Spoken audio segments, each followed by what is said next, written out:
20% ethanol கலந்த பெட்ரோலை எதிர்க்கல. அதுவும் இருக்கட்டும், 100% பெட்ரோலும் எங்களுக்கு கொடுங்க, எதை போடணுங்கிறத நாங்க டிசைட் பண்ணிக்கிறோம்.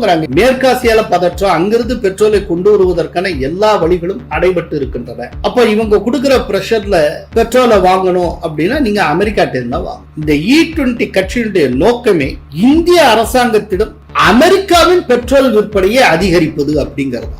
E20 ஜனதா கட்சியினுடைய உருவாக்கத்துக்கு பின்னே அமெரிக்காவுடைய CIA கட்டாயம் இருக்கும். மான்டேக் சிங் அலுவாலியா தலைமையில குழு என்பது நமக்கு கொடுக்கிற பொலிட்டிக்கல் மெசேஜ் என்ன? அடுத்த 5 ஆண்டுகளுக்கு காங்கிரஸ் ப்ளூ பிரிண்ட் தான் தமிழ்நாட்டில் தாவேக அரசு நிறைவேற்ற போகிறது. விஜய் ஒரு பொறியில சிக்கிவிட்டார் அப்படின்னா என்ன?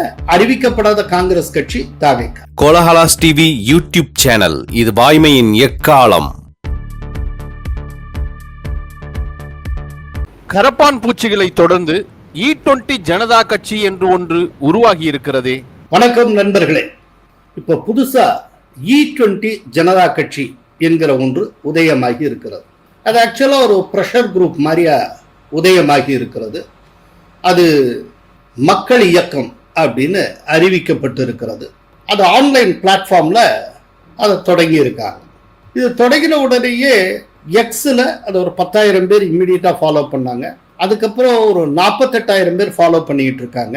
இன்ஸ்டாகிராம்ல அதை ஃபாலோ பண்றவங்களுடைய எண்ணிக்கை 1,89,000. இப்போ அவங்களுடைய கோரிக்கை என்ன அப்படின்னா, எத்தனால் கலந்து பெட்ரோல் விற்பனைக்கு எதிர்ப்பு தெரிவிப்பது, அதை மத்திய அரசு வலியுறுத்தக்கூடாது அப்படின்னு வலியுறுத்துவது.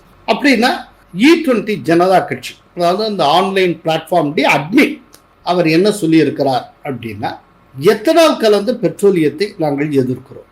இந்திய மக்கள் அத்தனை பேரும் 100% சுத்தமான பெட்ரோலை பெறுவதற்கான உரிமை பெற்றவர்கள். இந்த பெட்ரோலை தான் வாங்க வேண்டும் என்கிற விற்பனை திணிப்பு இருக்கக்கூடாது.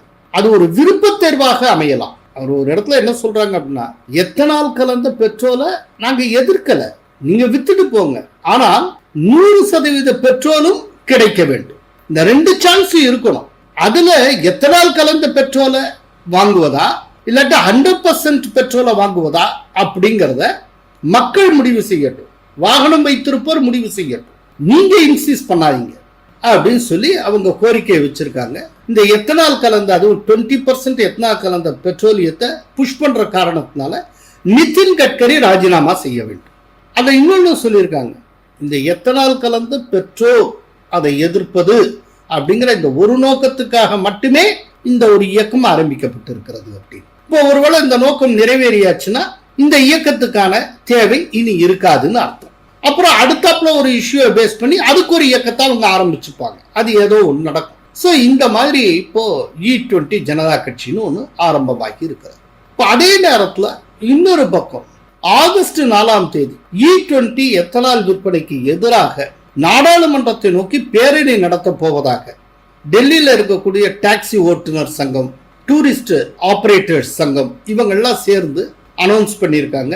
அதற்கான அறிவிப்பை இந்த சங்கங்களுடைய கூட்டு தலைமை வெளியிட்டு இருக்கிறது. அவங்க என்ன சொல்றாங்க அப்படின்னா, நாடு முழுக்க 20% எத்தனால் விற்பனை கட்டாயமாக்கப்பட்டு இருக்கிறது. ஆனால் இந்த எத்தனால் சம்பந்தமா நிறைய புகார்கள் வருகின்றன. அது 2 விதத்துல புகார்கள் வருகின்றன. ஒன்று, என்ஜின்கள் சீக்கிரமா பழுதாயிடுது. அப்புறம் நாங்க எதிர்பார்க்கிற அளவுக்கு மைலேஜ் கிடைப்பதில்லை. இந்த மைலேஜ் மற்றும் அடிக்கடி பழுதாவது, இந்த 2 விஷயத்தை கவர்மெண்ட் அட்ரஸ் பண்ணணும். எனவே இந்த 20% எத்தனால் கலந்த பெட்ரோல் விற்பனையை திரும்ப பெற்றுக்கொள்ள வேண்டும். இது தவறான ஒன்று. எனவே இதை எதிர்த்து நாங்கள் பேரணி நடத்த போகிறோம் அப்படின்னு அவங்க சொல்லியிருக்காங்க. இந்த அறிவிப்பை வரவேற்றிருக்கக்கூடிய அகில இந்திய மோட்டார் வாகன போக்குவரத்தினுடைய தேசிய தலைவர் ஹரிஷ் சபர்வால் என்பவர் ஒரு முக்கியமான விஷயத்தை சொல்லியிருக்கிறார். அவர் என்ன சொல்லியிருக்கிறார்னா, இந்த 100% பெட்ரோலும் 20% எத்தனால் கலந்த பெட்ரோலும் 2மே ஆப்ஷனலா இருக்கணும். எதை போடுறதுங்கிறது எங்களை போல வாகன ஓட்டிகள் டிசைட் பண்ண வேண்டிய விஷயமா இருக்கணும். ஆனா இப்ப சாய்ஸுக்கே வழி இல்லாம எத்தனால் கலந்த பெட்ரோலை தான் எல்லாரும் பயன்படுத்தி ஆகணும் அப்படின்னு கட்டாயப்படுத்தப்படுகிறது. இதை நாங்கள் எதிர்க்கிறோம். அதனால ஆகஸ்ட் 4 பேரணியில நாங்கள் கலந்து கொள்ள போகிறோம். மற்றபடி எங்க போராட்டத்துக்கு பின்னாலே எந்த கட்சியும் இல்லை, கரப்பாம்பூச்சி ஜனதா கட்சி கிடையாது, எந்த கட்சியும் கிடையாது. இது நாங்கள் சுயமாக எடுத்திருக்கிற முடிவு அப்படின்னு அவங்க சொல்றாங்க. இப்போ பார்த்தீங்கன்னா இதுக்கு முன்னால் சொல்லியிருக்க இந்த சாம்ராட்டினுடைய அனௌன்ஸ்மெண்ட்டும் சரி, ஹரீஷ் சபர்வாலுடைய அனௌன்ஸ்மெண்ட்டும் சரி, இந்த E20 ஜனதா கட்சியினுடைய அனௌன்ஸ்மெண்ட்லையும் சரி, காமனாக ஒரு விஷயம் இருக்கு. அது என்ன அப்படின்னா, E20 எத்தனால் அப்படிங்கிறத விற்கிறது தப்பு இல்லை, தாராளமாக வித்துக்கங்க, அது ஆப்ஷனலாக இருக்கும். எனக்கு பிடிச்சா நான் தான் வாங்கிக்கிறேன். அதே நேரத்தில் 100% பெட்ரோலும் எங்களுக்கு கொடுங்க. இந்த ரெண்டுமே அவைலபிளா இருக்கட்டும், எது தேவைங்கிறத நாங்க டிசைட் பண்றோங்கிறோம். ஸோ இந்த 3 பேருமே கோரிக்கை விடுப்பது சாய்ஸை தான். தேர்வு செய்யும் உரிமை வாகன ஓட்டிகளுக்கு இருக்க வேண்டும், நீங்க கட்டாயப்படுத்தாதீங்க, திணிக்காதீங்க அப்படிங்கிறாங்க. ரெண்டாவது முக்கியமான விஷயம், எத்தனால் கலந்த பெட்ரோலியத்தை போட்டு ஓட்டினால் வாகனங்கள் சீக்கிரமா பழுதடைகிறது, மைலேஜ்ல பிரச்சனை வருதுன்னு அவங்க சொல்றாங்க. இப்போ அவங்க சொல்றது சரியா தப்பான்னு நமக்கு தெரியாது. ஆனால் இப்படி ஒரு முக்கியமான பிரச்சனையை அவங்க சுட்டி காட்டுறப்போ அதை மத்திய அரசு அட்ரஸ் பண்ணித்தான் தீரணும். அதற்கு கன்வின்சிங்கா பதில் சொல்லணும். ஏன்னா அவங்க வாகனம் ஓட்டுவதே தொழிலாக கொண்டு இருக்கிறவர்கள், இந்த எஜுகேஷன் நடத்துறவங்க. ஸோ பெட்ரோல் போட்டால் எவ்வளவு மைலேஜ் இருக்கும், இந்த தொடர்ந்து பெட்ரோல் போட்டு ஓட்டுறப்போ நமக்கு என்ஜின் எந்த அளவுக்கு பழுதாகாமல் ஓடுகிறது, இதெல்லாம் தெரிஞ்சவங்க. அது தெரிஞ்சவங்க தான் சொல்றாங்க, இந்த எத்தனால் பெட்ரோலை போட்டால் என்ஜின் பழுதாகிறது, மைலேஜ் குறையுதுன்னு சொல்றாங்க. அந்த தொழிலே இருக்கிறவன் சொல்றான். நீங்க E20 ஜனதா கட்சி என்ன சொல்லுதுங்கிறதையே விட்டுருவோம், அந்த தொழில இருக்கிறவன் இதை குறை சொல்றான். இன்னொன்னு, அவங்க 20% எத்தனால் கலந்த பெட்ரோலை எதிர்க்கல, அதுவும் இருக்கட்டும், 100% பெட்ரோலும் எங்களுக்கு கொடுங்க, எதை போடணுங்கிறத நாங்க டிசைட் பண்ணிக்கிறோங்கிறாங்க. இதுல என்ன தப்பு இருக்கு? என்ன பொறுத்தளவு இந்த கோரிக்கை நியாயமான கோரிக்கை. இப்போ கவர்மெண்ட் எத்தனால் கலந்த பெட்ரோலை ஏன் புஷ் பண்ணுது? இப்போ அவங்களுக்கு என்ன நிர்பந்தம் இருக்கு அதையும் பார்ப்போம். ஏன்னா நேற்றைக்கு வரைக்கும் இந்த கவர்மெண்ட் தானே 100% பெட்ரோலையும் கொடுத்துட்டு இருந்தது. இன்னைக்கே 20% கலந்த பெட்ரோலை கொஞ்சம் கொஞ்சமா அவங்க கட்டாயப்படுத்துறாங்க. அப்படின்னா மேற்காசியால விடாத கருப்பாக தொடர்ந்து வருகிற போர். இப்போ அதன் மூலமா நீங்க ப்ரொக்யூர் பண்ணணும்னு ஆசைப்பட்டால் கூட பெட்ரோலை, அந்த கச்சா எண்ணெயை ப்ரொக்யூர் பண்றதும் வாங்குறதும், வாங்கின கச்சா எண்ணெயை சேஃபா இந்தியாவுக்கு கொண்டு சேர்க்கறதுமே பெரும் பிரச்சனையாகவும் சவாலாகவும் இருக்கிறது. அதனால இப்ப கப்பல் போக்குவரத்து பாதிக்கப்பட்டிருக்கிறதுனால வாங்கின எண்ணெயை கொண்டு சேர்ப்பது கடினமாக இருக்கிறது. இரண்டாவது, பெட்ரோலை வாங்குவதே கடினமாக இருக்கிறது. அப்படிங்கிறப்ப கொஞ்சம் கொஞ்சமா பெட்ரோலுடைய கையிருப்பு குறைந்து கொண்டிருக்கிறது. இது ஒண்ணு. ரெண்டாவது, இந்த போரின் காரணமாக சர்வதேச அளவுல கச்சா எண்ணெய் விலை எகிரி கொண்டு இருக்கிறது. இப்ப அந்த விலை கொடுத்து நாம வாங்கினோம்னா இங்க பெட்ரோல் டீசல் விலையை மிக அதிக அளவுல கூட்ட வேண்டி இருக்கும். அதை மக்கள் விரும்ப மாட்டாங்க. அப்ப இதற்கான தீர்வு என்ன? சோ பெட்ரோல் கன்சம்ஷனை குறைக்கிறதுக்கு ஒவ்வொரு லிட்டர் பெட்ரோல்லையும் 20% எத்தனால் கலப்பது. அப்போ டோட்டல் கன்சம்ஷன் ஆஃப் பெட்ரோல் குறையும், 20% மிச்சமாகுது. அப்படியே தொடர்ந்து மிச்சம் பண்ணிட்டு வந்தால் எப்போ இந்த மேற்காசியால பதற்றம் குறைகிறதோ அப்போ தேவையான அளவுக்கு பெட்ரோலை நாம் தருவித்துக் கொள்ள முடியும். அதே போல நாம் எதிர்பார்க்கிற விலையில காம்படிட்டிவ் பிரைஸ்ல பெட்ரோலை வாங்கவும் முடியும். அப்படிங்கிறப்ப இந்த மேற்காசிய பிரச்சனையினால உந்தப்பட்டு அதற்கான தீர்வாக இந்த 20% எத்தனால் கலந்த பெட்ரோல் என்பது புஷ் பண்ணப்படுகிறது, மார்க்கெட்ல கட்டாயமாக்கப்பட்டு இருக்கிறது. பட் இந்த விஷயம் சாதாரண மக்களுக்கு தெரியாமல் இருக்கலாம். ஆனால் இந்த E20 ஜனதா கட்சின்னு ஒன்று ஆரம்பிக்கிறாங்க பாருங்க, அவங்க ஓரளவு படிச்சவங்க, அவங்களுக்கு தெரியும். தெரிந்தே ஒரு நிர்பந்தத்துல ரொம்ப சிக்கலான ஒரு நிலைமையில மத்திய அரசு மாட்டிக்கொண்டு இருக்கிறப்போ வேணும்னே ஒரு பிரஷரை கூட்டுறது. அங்க மேற்காசியால பெரும் போர் போய்கொண்டு இருக்கிறது. ஈரான் வெர்சஸ் அமெரிக்கா இப்ப தற்காலிகமா நிறுத்தி இருக்காங்க. திரும்ப ட்ரம்ப் எப்ப அடிக்க தொடங்குவான்னு யாருக்கும் தெரியாது. ஸோ எப்போ போர் தொடங்கும், எப்போ முடியும்னு யாருக்குமே தெளிவில்லாமல் இருக்கிறது. ஸோ அதன் காரணத்தினால்தான் இந்த பெட்ரோலுடைய நுகர்வை குறைக்கிற விதத்துல 20% எத்தனால மத்திய அரசு புஷ் பண்ணியிருக்கு. வேணும்னே இந்த டயத்துல மத்திய அரசு ஒரு பொறியில சிக்க வைக்கிறது.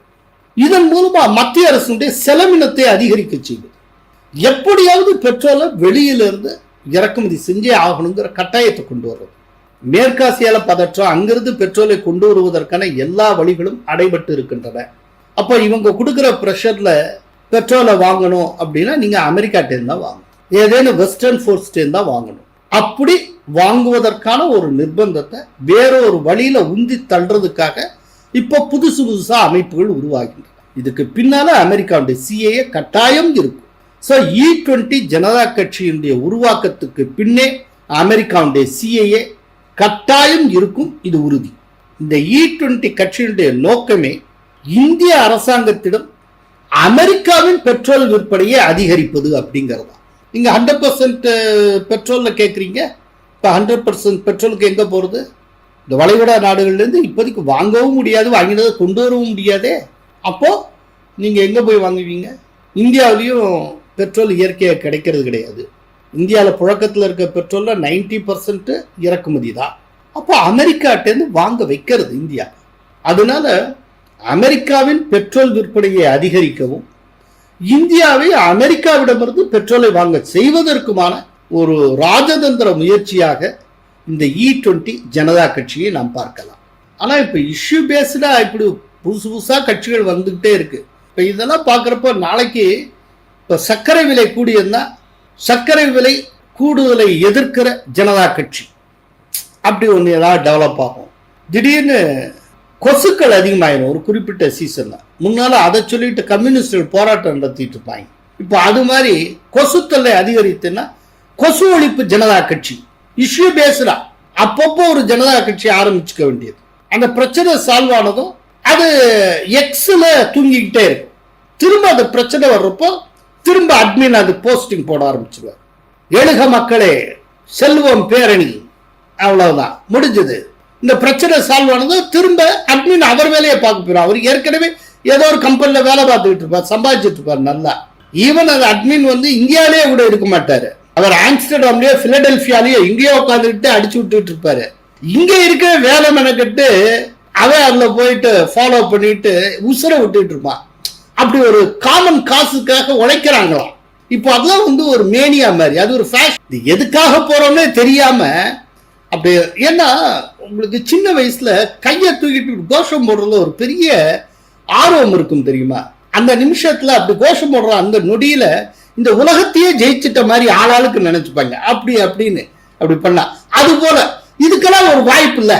இந்த மற்ற கட்சிகள்ல ஒரு சிக்கல் என்ன அப்படின்னா, மற்ற கட்சியில நீங்க மெம்பர் ஆகணும். அந்த தலைவருடைய படத்தை நீங்க சட்டப்பையில வச்சுக்கணும், அவருக்கு வாழ்க கோஷம்லாம் போடணும்.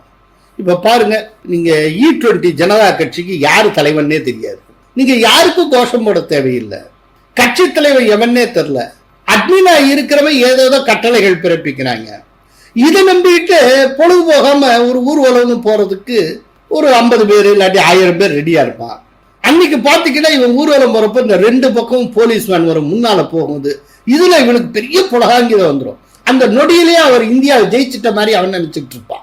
இந்த சின்ன சின்ன மகிழ்ச்சி இருக்குல்ல இளைஞர்களுக்கு, அந்த துடிப்பான ரத்தத்துக்குன்னு சில சின்ன சின்ன மகிழ்ச்சிகள் இருக்கும். இந்த மகிழ்ச்சியை வச்சுட்டு அப்படியே ஒரு கேம் பிளே பண்ணுவாங்க இவங்கெல்லாம். அதுல போயிட்டு அப்படியே கோஷம் விட்டு அப்படியே இவர் கோஷத்தை கேட்டா மோடி அப்படியே இறங்கி அப்பா உன் காலடியிலே விழுந்துட்டே அப்படின்னு சொல்ற மாதிரி இவங்களுக்கா ஒரு நடப்பு. அதாவது இந்த எப்படின்னா, இந்த வடிகால் தெரியாமல் இருக்கக்கூடிய இளைய தலைமுறையுடைய பலவீனங்கள் இருக்குல்ல, இந்த பலவீனங்களை இந்த விதமான கட்சிகள் பயன்படுத்தி கொண்டிருக்கின்றன. எனக்கு நல்ல நினைவுல இருக்கு, முன்னால இந்த ஜல்லிக்கட்டு போராட்டம் நடந்தது. திடீர்னு ஒரே நாள்ல 10 லட்சம் பேர் மெரினால கூடினாங்க. அப்போ எங்க ரிலேட்டிவ் ஒரு பொண்ணு, அவங்க கூட அதை போய் பார்க்கறதுக்காக போயிருந்தாங்க. பார்த்துட்டு அவங்களும் அப்படியே கையை ஒசத்தி கோஷம்லாம் போட்டு வந்தாங்க. நான் கேட்டேன், இது என்ன பர்பஸ்க்காக பண்றாங்க, ஏது என்னன்னு நிறைய கேள்வி கேட்டு ஒரு கேள்விக்கு பதிலே தெரியல. அவங்க சொல்லிட்டு இருந்தது, ஜல்லிக்கட்டு பாரம்பரிய ஒரு இது இல்லையா, அதுக்காக நம்ம போராடணும்ல அப்படின்னு. அதெல்லாம் ரைட்டுமா, போராடுறது எல்லாம் செத்தா. இந்த பாரம்பரிய இதுக்கு யாரு தடை போட்டா? யாருமே தடை போடலையே. அதுக்கு தான் எல்லாம் ஓகே பண்ணியாச்சு. இப்ப எதுக்காக இந்த போராட்டம் அப்படின்னு அந்த ஹிஸ்டரி சொன்னா ஒண்ணுமே தெரியல. இது ஒரு விதமான சைக்காலஜிங்க. அதாவது நம்ம கூடவே பேசிட்டு வந்துட்டு இருப்பார், தெருவில் எங்கேயாவது நடந்து போயிட்டு இருக்கப்ப நைட்டு திடீர்னு சார் ஒரு நிமிஷம் இல்லை ஒன்று போயிட்டு வந்துடுறேன். அவர் போனதை பார்த்ததும் டக்குனு கூட வர்றது, நாம ஒன்று போவோம் தெரியுமா? அது வரைக்கும் அது அர்ஜே இருக்காது. இந்த கூட இருக்கிறவங்க செய்யறத பார்க்கிறப்போ அதையும் சேர்ந்து செய்யற ஒரு தன்மை இருக்கு பாருங்க. இது ஒரு விதமான சைக்காலஜிங்க.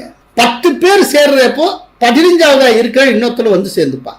15 பேர் வந்துட்டான்னா 20 பேர் சேருவான். இந்த கூடுதலா சேர்ந்து செய்யறப்போ ஒரு பாதுகாப்பு. எல்லாரையும் போட்டு அடிக்க முடியாதுல்ல, மிதிக்க முடியாதுல்ல. அவங்க எல்லாம் கொண்டு ஒரு கல்யாண மண்டபத்தில் வைப்பாங்க, வச்சுட்டு அதுக்கப்புறம் எல்லாருக்கும் பிரியாணி வாங்கி தருவாங்க, ஏதோ ஒன்று நார்த் இந்தியானா சப்பாத்தியோ ரோட்டியோ வாங்கி தருவாங்கன்னு வைங்களேன். இப்போ இதை வீட்டில் போய் அவன் பெருசாக சொல்லுவான், என்ன கொண்டு போய் வச்சாங்க, அப்படியே நட்டிக்கிட்டு இருந்தாங்க. ஒவ்வொருத்தருக்கும் நீங்கள் என்ன சாப்பிட்றீங்கன்னு கேட்டாங்க. கடைசியில் எல்லாத்துக்கும் ரோட்டி அந்த சப்ஜி எல்லாம் வாங்கிக்கலாம். அப்படியே அப்பா அந்த எஸ்பியெல்லாம் வந்து அப்படியே அங்கே நின்றுட்டு இருந்தார் தெரியுமா அப்படின்னு, ஏதோ இவற்றை கை கட்டி சேவம் பண்ண மாதிரி. இதெல்லாம் சின்ன சின்ன மகிழ்ச்சிகள், யூத்தினுடைய சின்ன சின்ன மகிழ்ச்சிகள். இந்த மகிழ்ச்சியை இந்த விதமான அமெரிக்காவிலேருந்து மற்றதுலேருந்து யாரோ ஒருத்தர் சொல்லி இறக்குமதி செய்யப்படுகிற கட்சிகள் இளைஞர்களுடைய அந்த சின்ன சின்ன மகிழ்ச்சியை திருடி கொள்ளுகின்றன. அவர்களுடைய அந்த துடிப்பு மிக்க அந்த அந்த அந்த அந்த பருவத்துக்கே உண்டான அந்த துடிப்பு மிக்க தன்மை இருக்குல்ல, அதை இவங்க திருடிக்கிறாங்க. திருடிட்டு தப்பான வழியில் ஆற்றுப்படுத்திக்கிட்டே போறாங்க. ஆனா கொஞ்ச நாள் அவங்க தெளிஞ்சிருவாங்க. அது ஆட்டோமேட்டிக்கா அவருடைய அனுபவம் அதை கட்டுத்தரும். எல்லாத்துக்கும் ஆசான அனுபவம், இதற்கும் ஆசான அனுபவம் தான். மான்டெக் சிங் அலுவாலியா தலைமையில் குழு ஒன்றை அமைத்திருக்கிறதே விஜய் அரசு. அதாவது மான்டெக் சிங் அலுவாலியா மன்மோகன் சிங் பீரியட்ல கொடிகட்டி பறந்த ஒரு பொருளாதார நிபுணர். அன்னைக்கு மன்மோகன் சிங் ஆட்சியவே மான்டெக் சிங் அலுவாலியா ஆட்சின்னு தான் சொல்லிட்டு இருந்தாங்க.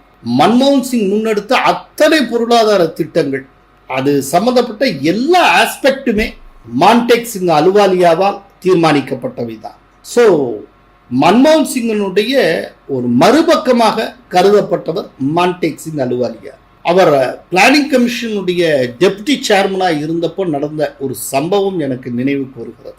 அப்போ இந்த பிளானிங் கமிஷனுடைய டெப்டி சேர்மன்கிற முறையில் மான்டெக் சிங் அலுவாலியாவை சந்தித்து தமிழகத்துக்கு இத்தனை கோடி ஒதுக்கீடு செய்ய வேண்டும், எங்களுக்கு இந்த திட்டங்கள்லாம் இருக்கு, இவ்வளவு நிதி தேவை அப்படின்னு கேட்கறதுக்காக ஒரு சிஎம்ங்கிற முறையில் ஜெயலலிதா டெல்லிக்கு வந்தாங்க. பிளானிங் கமிஷன் ஆஃபீஸுக்கு போகிறாங்க. மாடியில் தான் அவங்க போய் பேசணும், ஒரு பர்டிகுலர் ஃப்ளோரில் தான் அவங்க போய் அங்கே மான்டெக் சிங் அலுவாலியாவை சந்தித்து பேசணும். ஜெயலலிதா அந்த கட்டடத்துக்கு வர்றதுக்கு முன்னால் அவசரமாக மான்டெக் சிங் அலுவாலியா கீழே இறங்கி வர்றார். லிஃப்ட்டில் ரிசீவ் பண்ணுறதுக்காக வந்துட்டு கீழே இறங்கினவர் அங்கே இருக்கிற லிஃப்ட் ஆப்ரேட்டர் பார்த்து, முட்டாளே, சிஎம் ஜெயலலிதா வரப்போகிறாங்க, சீக்கிரமாக ஏர் ஃப்ரெஷ்னர் அடியா அப்படின்னு சொல்லி சொன்னார். லிஃப்ட்டுக்கு ஏர் ஃப்ரெஷ்னர் அடிக்க சொல்லி. அந்த அளவுக்கு ஜெயலலிதான்னா ஒரு பயத்தோடு அணுகினவர் மான்டெக் சிங் அலுவாலியா. பட் அதே நேரத்தில் மன்மோகன் சிங்கினுடைய மனசாட்சி என்று சொல்லப்பட்ட காங்கிரசினுடைய செயல் திட்டங்களுக்கு, குறிப்பா அதனுடைய பொருளாதார அடிப்படை அத்தனைக்கும் உயிரும் உருவமும் கொடுத்தவர் மான்டெக் சிங் அலுவாலியா. அந்த மான்டெக் சிங் அலுவாலியா தலைமையில இப்போ தாவேக அரசு ஒரு குழுவை அமைத்திருக்கிறது. என்ன பர்பஸுக்காக இந்த குழுவை அமைச்சிருக்காங்க அப்படின்னா, தமிழக அரசினுடைய வருவாயை பெருக்குவது, தமிழக அரசிடம் இருக்கக்கூடிய வளங்களை, ரிசோர்சஸை எப்படி ப்ராப்பரா யூஸ் பண்றது, இந்த ரெண்டு விஷயங்கள் தொடர்பாக ஆலோசனை பெறுவதற்காக மான்டெக் சிங் அலுவாலியா தலைமையில ஒரு குழு அமைக்கப்பட்டிருக்கிறது. 3 மாத காலத்துக்குள் தங்களுடைய பரிந்துரையை இந்த குழு தர வேண்டும் என்று கூறப்பட்டிருக்கிறது. இதெல்லாம் நமக்கு தெரிய வந்திருக்கக்கூடிய தகவல்கள். ஆனா மான்டெக் சிங் அலுவாலியா தலைமையில குழு என்பது நமக்கு கொடுக்கிற பொலிட்டிக்கல் மெசேஜ் என்ன, அதுதான் ரொம்ப முக்கியம். இந்தியாவில் எவ்வளவோ பொருளாதார மேதைகள் இருக்கிறார்கள். அத்தனை பேரையும் விட்டுட்டு மான்டெக் சிங் அலுவாலியா தலைமையில ஒரு குழு அமைக்கணுங்கிற ஐடியா தாவேக அரசுக்கு எப்படி ஏற்பட்டது, விஜய்க்கு எப்படி தோணியது, மான்டெக் சிங் அலுவாலியா பேரை யாரு சஜஸ்ட் பண்ணியிருப்பா, இதுதான் ரொம்ப முக்கியம். நிச்சயமா ராகுல் காந்தியோட சஜஷன் இல்லாட்டி அந்த நேரு ஃபேமிலியோட சஜஷன் இல்லாமல் இந்த குழு அமைக்கப்பட்டிருக்கு. மான்டெக் சிங் அலுவாலியா பிக்சர்லேயே வந்திருக்க மாட்டார், அது ராகுலுடைய சஜஷனாகத்தான் இருந்திருக்க வேண்டும். ஸோ மான்டெக் சிங் அலுவாலியா சில பரிந்துரைகளை தருகிறார், அதன்படி தமிழக அரசு செயல்பட போகிறதுனா அதனுடைய பொருள் காங்கிரஸ் தன்னுடைய எக்கனாமிக் அஜெண்டாவை தர இருக்கிறது என்று பொருள். மான்டெக் சிங் அலுவாலியா முழுக்க முழுக்க காங்கிரசுடைய எக்கனாமிக் அஜெண்டாவை டிசைன் பண்ணவர். காங்கிரசுடைய வழியில் நின்று அதனுடைய பார்வைக்கு உட்பட்டு அதனுடைய பாயிண்ட் ஆஃப் வியூல பொருளாதார திட்டங்களை செம்மையாக செதுக்குவதில் கெட்டிக்காரர் அலுவாலியா. மன்மோகன் சிங் பிரதமராக இருந்த 10 ஆண்டு காலமும் கோலோச்சியவர் அலுவாலியா. இன்னைக்கு அவர் பரிந்துரை தருகிறார்னா அது கம்ப்ளீட்டா காங்கிரஸ் பேக்கேஜா தான் இருக்கும், காங்கிரஸ் அஜெண்டாவா தான் இருக்கும். அப்ப அடுத்த 5 ஆண்டுகளுக்கு காங்கிரஸ் ப்ளூ பிரிண்டை தான் தமிழ்நாட்டில் தாவேக அரசு நிறைவேற்ற போகிறது. இதை நாம் ஞாபகத்தில் வைத்துக் கொள்ள வேண்டும். ஸோ 2 மினிஸ்டர்ஸை உள்ள கொண்டு ஆட்சியிலும் அதிகாரத்திலும் தமிழகத்தில் பங்கெடுக்க தொடங்கிய காங்கிரஸ் இப்போ மொத்தமா இந்த கவர்மெண்ட்டை கண்ட்ரோல் பண்ண தொடங்கி இருக்கிறது. அடுத்து வருகிற 5 ஆண்டு காலம் காங்கிரசுடைய செயல் திட்டம் தமிழகத்தை வழிநடத்த போகிறது. மான்டேக் சிங் அலுவாலியாவின் பரிந்துரை என்பது காங்கிரசுடைய செயல் திட்டம் என்பதிலிருந்து வேறுபட்டது அல்ல. இந்த ரெண்டும் ஒன் அண்ட் த சேம். அப்போ தமிழகத்தின் ஆட்சி அதிகாரத்துக்குள் வந்துவிட்ட காங்கிரஸ் இப்போ மொத்த ஆட்சி அதிகாரத்தையே கொண்டு செலுத்தும் போர்ஸாக மாறி இருக்கிறது. இது ஆக்சுவலா விஜய் ஒரு பொறியில சிக்கி விட்டார் நினைக்கிறேன். அவர் காங்கிரசின் ஒரு அங்கமாக மாற தொடங்கி விட்டார். மான்டேக் சிங் அலுவாலியாவுடைய செயல் திட்டத்தின்படித்தான் தமிழ்நாடு போகும்னா கம்ப்ளீட் அது காங்கிரஸ் அஜெண்டா தான். எப்படி ஹைதராபாத்ல ரேவந்த் ஆட்சி செய்கிறார், அதுக்கு இதுக்கு எந்த வித்தியாசமே இருக்காது. அப்படியே காங்கிரஸ் செயல் திட்டம் அதனுடைய ப்ளூ பிரிண்ட் இங்க அமலுக்கு வருது. அப்படின்னா அறிவிக்கப்படாத காங்கிரஸ் கட்சி தாவேகா. கரெக்டா அப்படி புரிஞ்சுக்கலாம். இல்லைன்னா மான்டேக் சிங் அலுவாலியா உள்ள வந்திருக்கவே முடியாது. சோ மொத்தமா இது எல்லாம் கூட்டி கழிச்சு பார்த்தா நமக்கு கிடைக்கிற மெசேஜ் இதுதான். தமிழகத்தின் ஆட்சி அதிகாரத்தை டோட்டலாக கைப்பற்ற போகிறது காங்கிரஸ். அதற்கான வேலைகள் தொடங்கிவிட்டன. இது இப்படித்தான் பார்க்க வேண்டியிருக்கு. நன்றி, வணக்கம். கோலஹலாஸ் டிவி யூடியூப் சேனல், இது வாய்மையின் எக்காலம்.